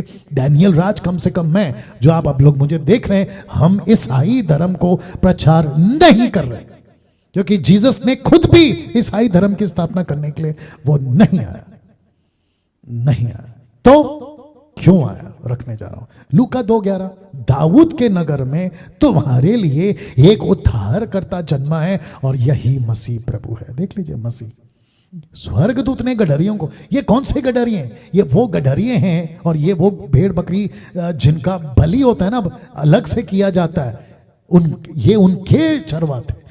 जो कॉमन भेड़ बकरी होती है, उनकी नहीं बात कर रहा हूं, ये वो नहीं है। ये वो भेड़ बकरियां हैं जो बलि के लिए अलग किए जाते थे, ये वो उनके गडरिए। तो इनको पता था कि मसीहा का मतलब क्या होता है, क्योंकि उनको अच्छे से पता था, इन गडरियों को पता था, ये भी पढ़ते होंगे, ये भी सुनते होंगे हर सबत के दिन में, मसीहा आएगा, मसीहा आएगा, मेमना बनकर आएगा, बलि होगा, मानव जाति को बचाएगा। ऐसी बातों का जब ये बात जो रहे थे, प्रतीक्षा करे, तो स्वर्गदूत ने कहा कि तुम सबके लिए उद्धारकर्ता पैदा हो चुका है, और जो चरनी में तुमको लपेटा हुआ मिलेगा वही मसीहा होगा, मसीहा, क्रिस्तुस। क्या बात है। एक व्यक्ति था साहब, लूका 2:30 में, उस व्यक्ति ने कई सालों उपवास कर उसके मुख से क्या शब्द निकला देखो, क्योंकि मेरी आंखों ने तेरे उद्धार को देख लिया है, तेरे उद्धार को देख लिया है। पास्टर डैनियल, जो अविश्वासी लोग हैं शायद वो सोच रहे होंगे, पास्टर डैनियल, यीशु को बच्चा बनकर पैदा होने की जरूरत क्या थी? वो सीधा नीचे आ सकता था, बिना क्रूस पे मरे, बिना दुख उठाए, बिना किसी प्रकार का सताव से वो मानव जाति को छुटकारा दे सकता था। आप जानते हैं परमेश्वर नींद से उठ के काम नहीं करता, अचानक से कुछ नहीं करता जैसे आपकी और मेरी सोच है। आप कोई घर बना रहे हैं, आपको लगा तोड़ दो फिर बनाओ, अरे ये कह रहे चलो मैनेज कर, ना ना ना ना ना। परमेश्वर ने प्रकाशित वाक्य 13:8 बहुत योजना के साथ, बहुत प्लानिंग के साथ इस सृष्टि को बनाया था, और परमेश्वर के पास में ए प्लान था कि आदम और हवा को फल नहीं खाना है, लेकिन दूसरा बी प्लान भी था कि अगर ये गलती करेगा तो इन्हीं के बीच में से एक बच्चा पैदा होगा, और वो बच्चा स्वर्ग का रास्ता खोलेगा। वाह! तो इसलिए लिखा है यूहन्ना 14:6 में, यीशु ने उससे कहा, मार्ग, सत्य, सच्चाई, जीवन मैं ही हूं, बिना मेरे द्वारा कोई पिता के पास नहीं जा सकता। इसका मतलब क्या? बिना मेरे द्वारा, जिसको मैंने फोन को बड़ा किया, ब्रॉड किया, क्यों? बिना मेरे द्वारा। तो इसका मतलब है कि बिना इस बच्चे के द्वारा, जिसका नाम यीशु, यीशुस, क्रिस्तोस, यीशु मसीह जिसको हम कहते हैं, इस बच्चे के द्वारा, क्योंकि ये वही बच्चा है जो धार्मिकता का रास्ता लेकर आया था, जो सच्चाई का रास्ता लेकर आया था, जो स्वर्ग का दरवाजा बंद हो गया था उसको खोलने का यही रास्ता लेकर आया। अब आप समझ गए कि हमको मसीह क्यों चाहिए, हमको यीशु क्यों चाहिए, क्यों ये व्यक्ति 2 साल से या फिर उसके पहले 29-30 साल से गला फाड़ फाड़ कर यह प्रचार कर रहा है कि मानव जाति को अगर बचना है तो एक बच्चा पैदा होना था, और वो था यीशु। क्रिसमस केक से कनेक्शन नहीं है, क्रिसमस का कनेक्शन आपके अच्छे कपड़ों से नहीं है, क्रिसमस का कनेक्शन आपके घर को पेंट करने से नहीं है। क्रिसमस का मकसद, क्रिसमस का कनेक्शन सिर्फ इस बच्चे के साथ था, सिर्फ इस बच्चे के साथ था, जिसको कहते हैं क्रिस्तुस टाइटल के साथ आया था। लेकिन आप जानते हैं कि लूसीफर, अंधकार की दुनिया, एक होती है भौतिक, शारीरिक, एक आत्मिक, और एक अंधकार की दुनिया, या फिजिकल, स्पिरिचुअल, डिमोनिक वर्ल्ड, अंधकार की दुनिया। उस व्यक्ति में जिसका नाम है राजा हेरोदेस। जब इस व्यक्ति को पता चला, 8 मिनट है मेरे पास में, मैं खत्म करूंगा, मेरे साथ बने रहे। वाह इस व्यक्ति के अंदर दुष्ट आत्मा, शैतान, जो भी बोल लो, घुसा। और इसका गुस्सा देखिए, सब फोटो इसलिए रखता हूं ताकि आपको कनेक्ट कर सकूं। वचन भी पढ़ूंगा। मत्ती 2:16 लिखा है कि जब हेरोदेस ने यह देखा कि ज्योतिषों ने, माजाए ज्योतिषों ने मेरे साथ ठट्टा किया, तब वह क्रोध से भर गया। देखिए गुस्सा उसका। ये गुस्सा क्यों? एक बच्चा पैदा हुआ है ना, आपको इतना गुस्सा क्यों आ रहा है? राजा हेरोदेस, आपको इतना गुस्सा क्यों आ रहा है? लूसीफर बहुत चालाक है। प्रिंसिपैलिटीज, आकाश की जो प्रिंसिपैलिटीज हैं, अथॉरिटीज हैं, अधिकार हैं, उन सब का कब्जा, जो जगत में जो पावरफुल लोग हैं ना, उसका भी होल्ड उसके ऊपर है। इसलिए कभी कभी जब हॉलीवुड, बॉलीवुड, टॉलीवुड या फिर कोई भी तरीके से लोग अपनी बातों को रखते हैं ना, तो उसमें अट्रैक्शन बहुत होता है। अरे उस बड़े नेता ने बोला, अरे ये तो बड़ा सुपरस्टार ने बोला, सच्ची होगा। आप बहुत सावधान रहे। तो इस व्यक्ति के अंदर लूसीफर जाता है और इसको गुस्से से भर देता है, क्योंकि उसको यह बच्चा पसंद नहीं था जो बिना मेरे द्वारा कोई पिता के पास पहुंचेगा। इसको पता था, किसको? लूसीफर को। उसने कहा कि सारे मानव जाति को यह बच्चा बचा जाएगा। यह बच्चा अगर बड़ा हो गया, यह बच्चा अगर क्रूस पर चढ़ गया, यह बच्चा अगर जिंदा रह गया और 3.5 साल अगर अपना प्रचार कर दिया, तो जगत उलट पुलट हो जाएगा। किसका? लूसीफर का। और सारे के सारे बच जाएंगे। तब उसने कानून पेश किया, उसने एक बिल पास कर दिया। उसने क्रोध से भरकर कहा कि लोगों को बेचकर ज्योतिषों से ठीक ठीक पूछे हुए समय के अनुसार बेथलेहम और उसके आसपास के सब लड़कों को जो 2 वर्ष के आसपास से छोटे थे, मरवा डालो। किल देम, मरवा डालो। ये फोटो सिर्फ मदद के लिए रख रहा हूं। ऐसा कुछ हुआ था वहां कि बच्चे मरते चले गए।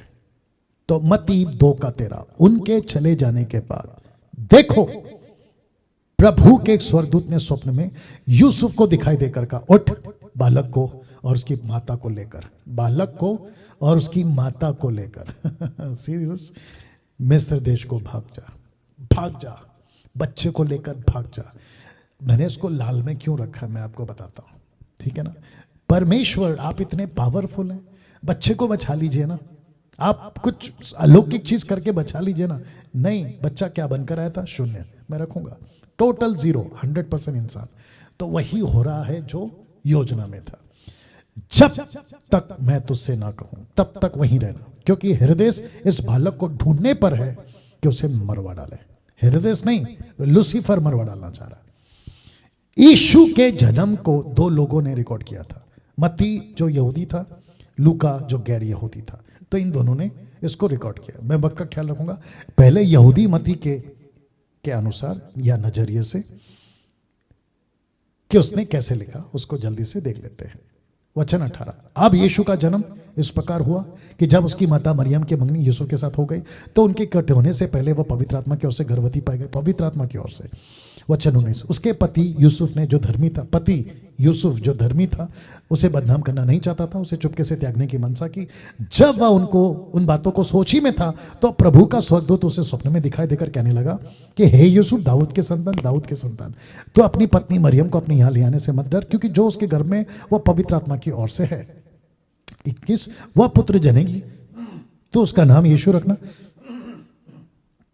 क्योंकि वह अपने लोगों का उनके पापों से उद्धार करेगा। वचन भाई, जब यह सब कुछ इसलिए हुआ कि जो वचन प्रभु ने भविष्यवक्ताओं के द्वारा कहा था वो पूरा। मैंने आपको बता दिया ना, परमेश्वर योजना बनाकर काम करता है। वचन 23 कि देखो, एक कुंवारी गर्भवती होगी, एक पुत्र जनेगी, उसका नाम इम्मानुएल रखा जाएगा, जिसका अर्थ है, यशायाह 9 का याद आ गया। हाँ, परमेश्वर हमारे साथ है। सो यूसुफ नींद से जाकर प्रभु के दूत की आज्ञा के अनुसार अपनी पत्नी को अपने यहां ले आया, और जब तक वह पुत्र ना जनी तब तक वह उसके पास नहीं गया। शारीरिक संबंध नहीं बनाया, नहीं गया, और ना उसका और उसने उसका नाम एसूस रखा। ग्रीक भाषा में एसूस रखा, मैंने इंग्लिश में, हिंदी में रखा है यीशु रखा, लेकिन ग्रीक में एसूस रखा। वचन 24, सो यूसुफ नींद से जाकर प्रभु के दूत के अनुसार अपनी पत्नी को अपने यहां ले आया। ये फोटो इसलिए रखा है ताकि आपको मैसेज कनेक्ट हो जाए। वचन 25 बहुत इंटरेस्टिंग है, फोटो देख लीजिएगा। जब तक वह पुत्र ना जने तब तक वह यानी यूसुफ उसके पास नहीं गया। और वचन 25 का बी पार्ट कहता है उसने उसका नाम यीशु रखा, ब्रैकेट में एसूस। अब जल्दी से बात करते हैं लूका के नजरिए से कि उसने कैसे लिखा, किसको, यीशु के जन्म को। लूका 1 का 1 इसलिए कि बहुतों ने उन बातों को जो हमारे बीच होती हैं इतिहास लिखने में हाथ लगाया। तो मती ने लगाया, मरकुस ने लगाया, लूका ने लगाया, योना ने लगाया, और भी कई लोगों ने लिखा होगा, लेकिन ये 4 किताबें पवित्र आत्मा ने तय किया कि हम तक पहुंचनी चाहिए और पहुंच गई। जोसेफस आप गूगल पे टाइप करिए, उसने भी लिखा है जैसा कि उन्होंने जो पहले ही से इन बातों को देखने वाले वचन के सेवक थे हम तक पहुंचा। लाल में इसलिए ताकि आपको हाईलाइट कर सकूं। इसलिए हे श्रीमान थियोफिलुस, मुझे भी यह उचित मालूम हुआ, लूका कह रहा है, कि इन सब बातों का स्मरण संपूर्ण हाल आरंभ से, शब्द पे ध्यान दीजिएगा, ठीक ठीक जांच करके उन्हें तेरे लिए क्रमानुसार लिखूं। वचन 4 कि तू ये जान ले कि ये बातें जिनकी तूने शिक्षा पाई है 20 साल बाद कैसे अटल है। 20 साल बाद तो इसी व्यक्ति ने जिसका नाम है लूक, यीशु के जन्म को कुछ ऐसे कनेक्ट किया। लूका कहता है जकरिया और एलिसबा की कहानी से लूका शुरू करता है और बुढ़ापे में एक बच्चा पैदा होता है, इसका वो जिक्र करता है। तो वचन 5 यहूदियों के राजा हेरोदेस के समय अबिया के दल में जकरिया नाम का एक याजक था, उसकी पत्नी हारून के वंश की थी जिसका नाम एलिशबा था। वचन 6 दोनों परमेश्वर के सामने धर्मी थे, ये भी धर्मी थे।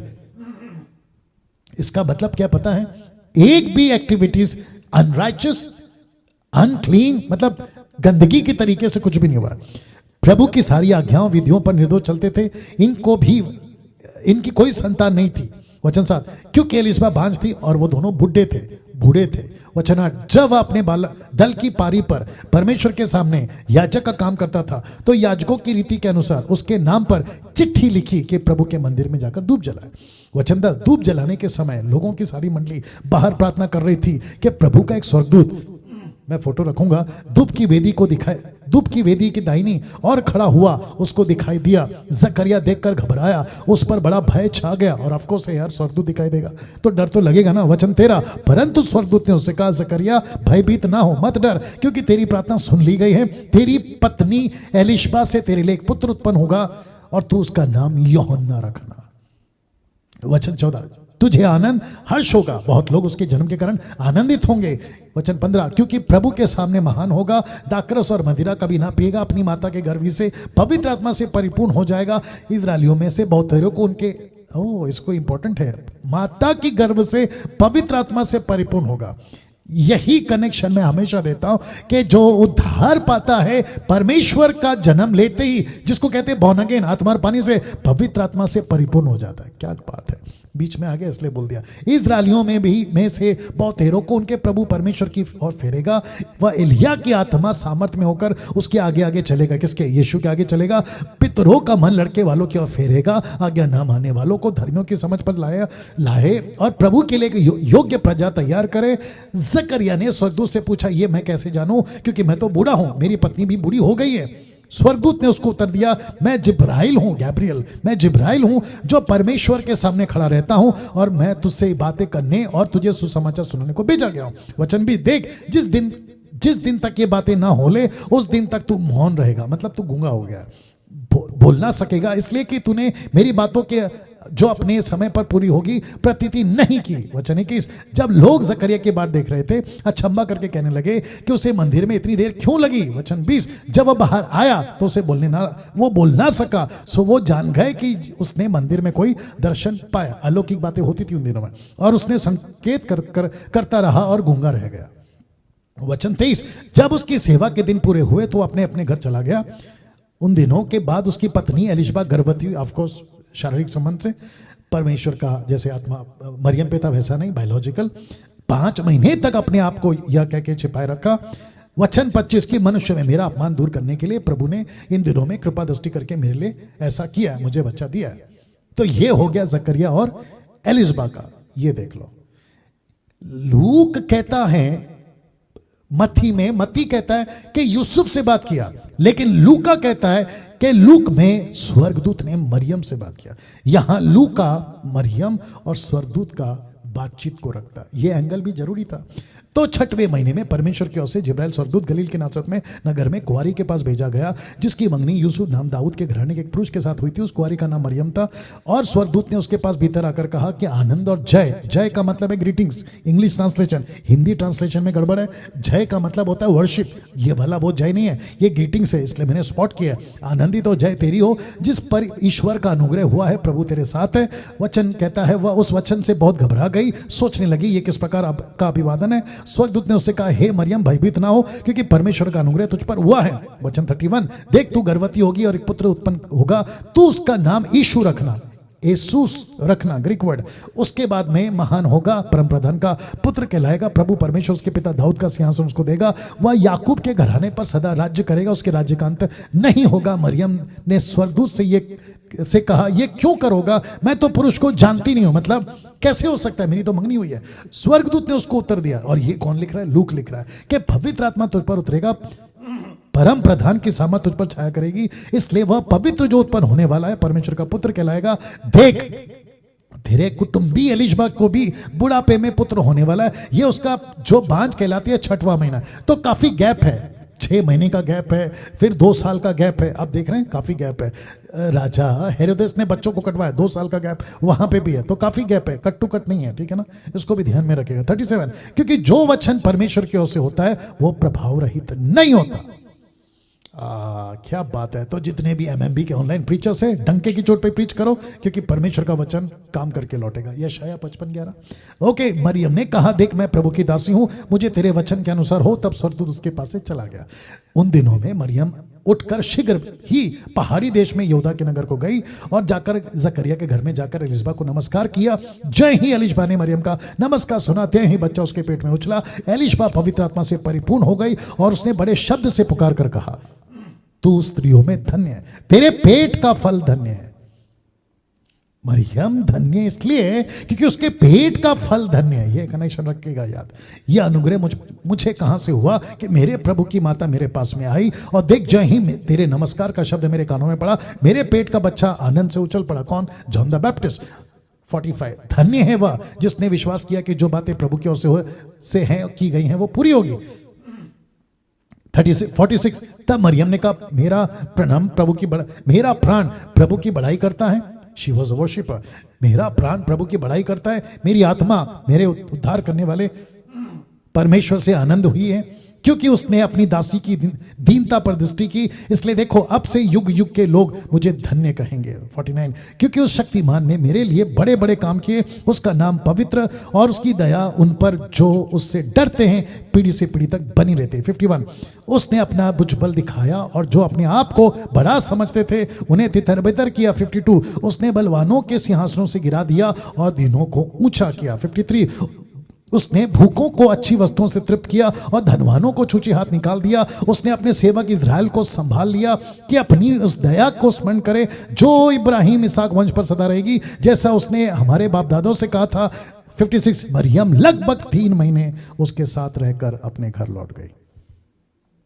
तब एलिशबा के जनने का समय पूरा हुआ, पुत्र जनी। उसके पड़ोसियों ने, कुटुंबियों ने यह सुनाकर कि प्रभु ने उस पर बड़ी दया की, उसका आनंद किया। और ऐसा हुआ कि 8वें दिन के लगभग बालक का खतना हुआ। उसका नाम उसके पिता के नाम पर जकरिया रखने लगे। उसकी माता ने उत्तर दिया कि नहीं, उसका नाम यूहन्ना रखना, क्योंकि जकरिया ने बोला होगा। उन्होंने उससे कहा, तेरे कुटुंब में किसी का नाम यूहन्ना नहीं है? तब उन्होंने उसके पिता से संकेत करके इशारे में पूछा। 63, कि तू उसका नाम क्या रखना चाहता है? उसने लिखने की पट्टी मंगाकर लिख दिया कि इसका नाम यूहन्ना, और सबों ने अचंबा किया, इसका नाम यूहन्ना होना चाहिए। तब उसका मुंह खुल गया। किसका? जकरिया का। वो बोलने और परमेश्वर का धन्यवाद करने लगा। शब्द पे ध्यान देना। उसके आसपास के सब रहने वाले पर भय छा गया। सब बातों की चर्चा यहूदिया के सारे पहाड़ी देश में फैल गई, और सब सुनने वालों ने अपने अपने मन में विचार कर कर कहा, यह बालक कैसा होगा?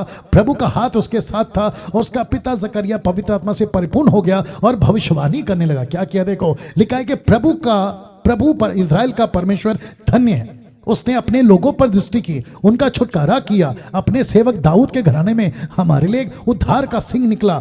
जैसे उसने अपने पवित्र भविष्यवक्ताओं के द्वारा जो जगत की आदि से होता है कहा था, अर्थात हमारे शत्रुओं से, हमारे सब बैरियों के हाथों से हमारा उद्धार किया, कि हमारे बाप दादाओं पर दया करके अपनी पवित्र वाचा का स्मरण करे, और यह शपथ जो उसने हमारे पिता इब्राहिम से कही थी कि वह हमें यह देगा कि हम अपने शत्रुओं के हाथ से छुटकारा पाए, उसके सामने पवित्रता धार्मिकता से जीवन भर निडर होकर उसकी सेवा करते रहे। और तू हे बालक परम प्रधान का भविष्यवक्ता कहलाएगा। हे बालक यूहन्ना तू यीशु का भविष्यवक्ता कहलाएगा।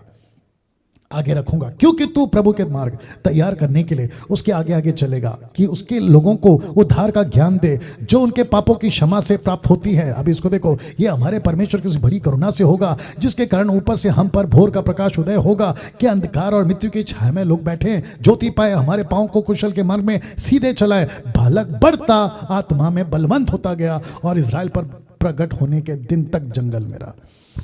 अब अंत में एक बात बोलकर खत्म कर रहा हूं। वो बात क्या है पास्टर डैनियल, रख रहा हूं। देखिए, स्वर्गदूत दिखता है गडरियों को, स्वर्गदूत दिखता है जकरिया को, स्वर्गदूत बात करता है मरियम से, स्वर्गदूत बात करता है यूसुफ से, बहुत कुछ चल रहा है। तारा दिखता है ज्योतिषों को। अंत की बात क्या है पता है? बहुत ध्यान से सुनना। ऐसा एक भी संदेश यीशु के जन्म का जो उस वक्त लीडर्स थे, शास्त्री फरीसी सदूकी, मंदिर के सो कॉल्ड लीडर्स, मंदिर के लोगों तक नहीं गया। कुछ ऐसे लीडर जो थे उन तक नहीं गया। परमेश्वर ने ऊपर से स्वर्गदूत को, गैब्रियल को नहीं कहा कि किसी शास्त्री फरीसी को पकड़ो और उसको कहो कि जो प्रॉफिट्स कहते थे, ये देखो तुम्हारे सबत में तुम जो किताबें पढ़ते हो, ये शाया की किताब पढ़ते हो 60 का 61 का, लूका 4 का 18 का, ये मसीहा यही बच्चा है। ऐसा एक भी संदेश वहां नहीं गया, नहीं गया। ऐसा क्यों?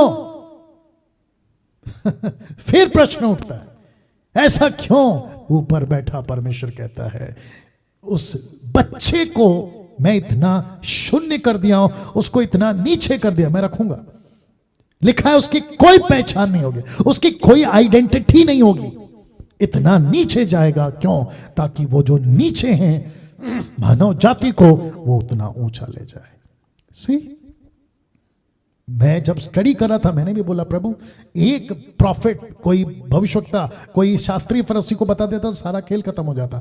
लेकिन देखिए, इनमें से किसी को स्वर्गदूत ने नहीं बताया। मंदिर में ऐसी किसी व्यक्ति शास्त्री फरीसी को कुछ नहीं कहा, बल्कि यूहन्ना 1:19 में क्या लिखा देखो, वो शास्त्री फरीसी 30 साल बाद जब जॉन द बैप्टिस्ट बपतिस्मा दे रहा था तो कानों में ऐसी उनकी आवाज पहुंची कि जिस मसीहा का हम इंतजार कर रहे वो यरदन नदी में बपतिस्मा दे रहे। कौन? John the Baptist. तो यूहन्ना की गवाही यह है कि जब यहूदियों ने यरूशलेम से याजकों और लेवियों को उसे यह पूछने के लिए भेजा कि तू कौन है, तू कौन है, तो जॉन ने तो सीधा बोल दिया, मैं आगे रखूंगा आने वाले दिनों में, उसने तो साफ कह दिया कि मैं तो मसीहा नहीं हूं। और मत्ती की किताब उसका 27 का 17 में पिलातुस, जब वे इकट्ठे हुए तो पिलातुस ने उससे कहा, तुम किसको चाहते हो कि मैं तुम्हारे लिए छोड़ दूं? बरअब्बा को, बरअब्बा का भी नाम यीशु था, बरअब्बा को, या जो यीशु जो मसीह कहलाता उसको। तो शास्त्री फरीसी को नहीं पता था कि जिसको हम क्रूस पे मार रहे हैं ये वही मसीह। इसलिए पौलुस क्या कहता है देखो, 1 कुरिन्थियों 2:8 कहता है, जिससे इस संसार के हाकिमों में से किसी ने नहीं जाना। कौन है संसार के हाकिमों? शास्त्री फरीसी नहीं जाना, क्योंकि यदि जानते तो उस तेजोमय प्रभु को क्रूस पर नहीं चढ़ाते, क्रूस पे नहीं चढ़ाते, बल्कि यीशु ने लिखा है फिलिप्पी 2:7 में, वरना अपने आप को ऐसा शून्य कर दिया, दास का स्वरूप धारण किया, जो मनुष्य की समानता में हो गया। और यशाया का 53 का 1 कहता है, जो समाचार हमें दिया गया उसका किसने विश्वास किया? यहोवा का भुजबल आर्म, स्ट्रेंथ किस पर प्रकट हुआ? इन पर तो नहीं हुआ। अगर होता तो ये यीशु को क्रूस पे नहीं चढ़ाते। अगले हफ्ते episode number 3, study on 4 Gospels. Yeah.